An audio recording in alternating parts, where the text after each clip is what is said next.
আসসালামু আলাইকুম। খামার করলে কিছু ভুল আপনাকে জেনে বুঝে করতে হয়। যেমন এই ছোট্ট ছাগলের বাচ্চাটা হচ্ছে আপনার ১ম বার হিটে আসছে। আমার একটা প্রতিবেশীর উনাকে আমি বললাম, "এই ছাগলের বাচ্চাটাকে আরো কয়েকদিন সময় দেন। এটা খুবই দুর্বল। এটা এখন আপনার কনসেপ্ট করেন না।" এরকম দুর্বল ছাগি কিংবা ১ম বার হিটে আসছে এরকম ছাগি যদি আপনার খামারের মধ্যে থাকে আমি আপনাদেরকে বলব, ছাগলটি একটু সুস্থ সবল এবং শক্তিশালী হোক তারপরে আপনারা কনসেপ্ট করেন। এতে আপনার আরো লাভ বেশি। সেটা হচ্ছে বাচ্চা অনেক বেশি স্ট্রং হয় এবং সুস্থ সবল হয় এবং হেলদি বাচ্চা আপনারা পাবেন। আর যদি এরকম দুর্বল মাদি ছাগলও যদি আপনারা কনসেপ্ট করে দেন দেখবেন যে বাচ্চা অনেক সময় পেটের মধ্যে মারা যায় কিংবা অনেক সময় দুর্বল বাচ্চা হয়। আর প্রথম অবস্থায় ছোট মাদি ছাগলকে ছোট ব্রিডার দিয়ে ব্রিড করানো হচ্ছে উত্তম। আপনি যদি একটি ব্রিডিং খামার পরিচালনা করেন দেখবেন যে আপনার খামারের মধ্যে ছোট, ছোট ভুল প্রতিনিয়ত হচ্ছে যেটা আপনি এড়িয়ে চলতেছেন অথবা আপনি এটাকে অবহেলা করতেছেন।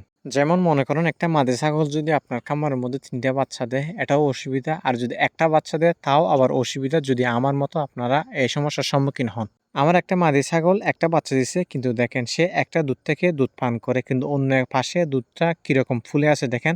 এরকম যদি হয় আপনার খামারের মধ্যে আপনারা প্রথমত আপনার ওই যে দুধ থেকে ছাগল বাচ্চা দুধ পান করে না ওইটা ছাগল বাচ্চাকে দিয়ে খাওয়ানোর চেষ্টা করবেন। আর যদি পসিবল না হয় সেক্ষেত্রে আমি আপনাদেরকে রেকমেন্ড করব আপনারা দ্বিতীয় দুধটা হচ্ছে আপনারা ওখান থেকে দহন করে অন্য ছাগল বাচ্চাদেরকে খাওয়াই দিবেন। ৩ নম্বর যে সমস্যাটা আমি বর্তমানে সম্মুখীন হচ্ছি সেটা হচ্ছে দেখেন চারণভূমির মধ্যে আমি যখন মাদি ছাগলগুলো ছেড়ে দিই কি অবস্থা করছে শিংয়ের মধ্যে। এটা মনে হয় জালের মধ্যে আপনার ওই পেঁচিয়ে শিংটা ভেঙে ফেলছে। যাই হোক এটা কোনো অভিযোগ নেই কারণ চারণভূমির মধ্যে যখন ছেড়ে দিয়েছি চারণভূমি তো আমার নিজের না। ছাগল যখন আপনারা অন্য চারণভূমির মধ্যে ছেড়ে দিবেন দেখবেন যে দিন শেষে একটা না একটা সমস্যার সম্মুখীন হচ্ছেন আপনারা প্রতিনিয়ত। প্রথমত আজকে যেটা আমি সম্মুখীন হয়েছি সেটা হচ্ছে আমার ছাগলের একটা শিং আপনার ওই ভেঙে ফেলছে কিংবা এটা মনে হয় ভেঙে গেছে জালের মধ্যে পেঁচিয়ে। দ্বিতীয় নম্বর হচ্ছে যেহেতু আপনার ওই খোলা চারণভূমি অনেকে অনেক ধরনের ফসল চাষ করে সেখানে। আর ওই ফসল যখন ছাগল একটু খেতে চায় কিংবা ডিস্টার্ব করে অনেকে দেখা যায় যে আপনার ওই মারাত্মকভাবে আঘাত করে অনেক সময় দেখা যায় যে বিলের মধ্যে আপনার ওই প্রেগনেন্ট ছাগলের বাচ্চা হয়ে যায়। এটা খুবই খারাপ লাগে। এটা হচ্ছে আপনার তাদের ক্ষেত্রে হয় যারা আপনার অল্প বয়সের ছাগল পালন করে ছাগলগুলো বিড়ির মধ্যে ছেড়ে দেয় বিকেলে দানাদার খাওয়াইয়ে খামারের মধ্যে ঢুকিয়ে দেয় তাদের ক্ষেত্রে এই সমস্যাটা একটু বেশি দেখা দেয়। আর যারা আপনার এই বড় খামারে আছে তারা তো মনে করেন যে ওখানে লেবার দিয়ে ছাগলগুলোকে দেখাশোনা করার জন্য লেবার রাখে এক কথায় বলতে গেলে। তাদের ক্ষেত্রে হয়তো বা এরকম সমস্যা খুবই কম দেখা যায় যেহেতু সাথে মানুষ থাকে কিংবা আপনার এই লেবার থাকে। আসলে আমরা যে মনে করি যে খোলা চারণভূমির মধ্যে ছেড়ে দিলে ছাগল সারাদিন ওখান থেকে খেয়ে পেট ভর্তি করে ফেলবে। এটা হয়তোবা অনেকটাই সত্য কিন্তু পুরোপুরি সত্য নয়। তার অন্যতম কারণ হচ্ছে চারণভূমি থেকে হয়তোবা ছাগল পেট ভর্তি করে খেয়ে চলে আসছে। কিন্তু এমনও হতে পারে যে কুকুর আক্রমণ করছে একদিন কিংবা আপনার কারো ফসল খেয়ে ফেলছে।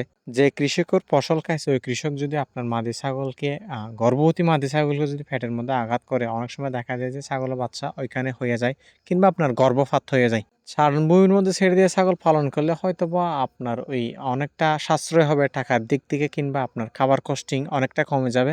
কিন্তু মানুষ রেখে কিংবা আপনি নিজে যদি সময় দিতে পারেন সেক্ষেত্রে সবচেয়ে বেটার হয়। সমস্যা বলতে আমি যেগুলো আপনাদের সাথে শেয়ার করছি ওইগুলো আপনার সাথে হবে এমন কোনো কথা নাই। হয়তোবা আপনার কাছে হয়তোবা আরো নতুন, নতুন কিছু সমস্যা আপনার ফেস করতে হবে। যেমন ফুড পয়জিং আরো অনেকগুলো সমস্যার সম্মুখীন হতে হবে আপনাকে যদি আপনি চারণভূমির মধ্যে ছাগল আপনার ওই ছেড়ে দেন। আমি তো এখানে শুধুমাত্র আপনাদের সমস্যার কথা বলছি। কিছু সুবিধাও আছে যেগুলো আপনাদের কয়েকটা যদি বলি আমি বোঝানোর সুবিধার্থে ছাগল খুব তাড়াতাড়ি হিটে আসে। আর ছাগল যদি মনের আনন্দ নিয়ে ঘাস খেতে পারে, বিশেষ করে হচ্ছে আপনার ব্ল্যাক বেঙ্গল জাতের ছাগল যদি চারণভূমি থেকে আপনার ঘাস খেতে পারে, তাদের শরীর স্বাস্থ্য অনেকটা ভালো হয়ে যায়। আশা করি আপনারা বিষয়টা খুব ভালোভাবে বুঝছেন। সবাই ভালো থাকবেন, সুস্থ থাকবেন। আসসালামু আলাইকুম।